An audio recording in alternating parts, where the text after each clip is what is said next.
ধর্মীয় স্থানের সামনে মৃত পশুকে ঘিরেই অশান্তি। দেখামাত্রই গুলি করার নির্দেশ দেন মুখ্যমন্ত্রী হেমন্ত বিশ্ব শর্মা। ধর্মীয় স্থানের কাছে মৃত পশুর দেহাংশকে কেন্দ্র করে আসামের ধুবড়ী জেলায় তীব্র উত্তেজনা ছড়িয়ে পড়ে। পরিস্থিতি নিয়ন্ত্রণে আনতে মুখ্যমন্ত্রী হেমন্ত বিশ্ব শর্মা এতটাই কঠোর হয়ে যান যে তিনি অশান্তকারীদের বিরুদ্ধে গুলি করার হত্যা করে নির্দেশ দেওয়া দিয়েছে। রবিবার ধুবড়ী শহরের একটি ধর্মীয় স্থানের কাছে মৃত পশুর দেহাংশ পাওয়া যাওয়ার পর সেখান থেকেই দফায় দফায় বিক্ষোভ চলে। এই ঘটনায় এখনও পর্যন্ত 38 জনকে গ্রেপ্তার করা হয়েছে। শুক্রবার পরিস্থিতি পর্যালোচনা করতে ধুবড়ী শহরে সফর করেন মুখ্যমন্ত্রী হেমন্ত বিশ্ব শর্মা। তিনি জানান, জেলার র্যাপিড অ্যাকশন ফোর্স অর্থাৎ র্যাব এবং সিআরপিএফ কর্মীদের মোতায়েন করা হবে। একই সঙ্গে ধুবড়ির সমস্ত অপরাধীদের গ্রেপ্তার করা হবে বলে হুঁশিয়ারি দিয়েছেন।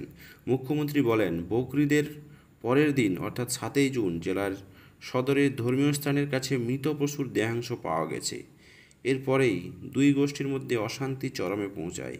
শান্তি ও সম্প্রীতির আবেদন জানালেও মুখ্যমন্ত্রী বিশ্ব শর্মার ঘটনার নেপথ্যে গভীর ষড়যন্ত্রের ইঙ্গিত দিয়েছেন। তিনি বলেন, প্রথমে পশুর দেহাংশ রাখা হয়েছিল, তারপর রাতে পাথর ছোড়া হয়। অসমের মুখ্যমন্ত্রী আরও চাঞ্চল্যকর দাবি করেন যে বকরিদের একদিন আগে নবীনা বাংলা নামে একটি সংগঠন ধূপগুড়িকে বাংলার অন্তর্ভুক্ত করার লক্ষ্যে উস্কানিমূলক পোস্টার লাগিয়েছিলেন।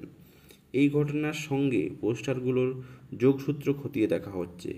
হেমন্ত বিশ্ব শর্মা এই ঘটনার সঙ্গে মাংস মাফিয়ার যোগসূত্রর ইঙ্গিত দেখিয়েছেন। তিনি বলেন, বকরিদেরকে কেন্দ্র করে এবার পশ্চিমবঙ্গ থেকে হাজার হাজার পশু আনা হয়েছে এবং ধুবড়িতে একটি মাংস মাফিয়ার আবির্ভাব হয়েছে, যারা বকরিদের ঠিক আগে হাজার হাজার পশু কিনে নিয়েছে। যারা এই ব্যবসা শুরু করেছে তাদেরকে গ্রেপ্তার করার কড়া হুঁশিয়ারি দিয়েছেন অসমের মুখ্যমন্ত্রী। ধুবড়ী যেহেতু বাংলার সীমান্তবর্তী একটি জেলা, তাই এখানে এই ধরনের ঘটনা সাম্প্রদায়িক উত্তেজনা বাড়াতে পারে। দেখামাত্রই গুলির নির্দেশ এবং নবীনা বাংলা ও মাংস মাফিয়াদের মতো গুরুতর অভিযোগ পরিস্থিতিকে আরও জটিল করে তোলে। পুলিশের তৎপরতা এবং মুখ্যমন্ত্রীর কঠোর অবস্থান এই অঞ্চলে শান্তি ফিরিয়ে আনতে কতটা কার্যকর হবে সেটাই এখন দেখার বিষয়। দর্শক, একজন হিন্দু মুখ্যমন্ত্রী হিসাবে হেমন্ত বিশ্ব শর্মার এই ধরনের আবেদন ঠিক কতখানি যুক্তিযুক্ত অবশ্যই কমেন্ট বক্সে কমেন্ট করবেন। চ্যানেলে নতুন হলে চ্যানেলটি সাবস্ক্রাইব করে পাশে থাকতে ভুলবেন না।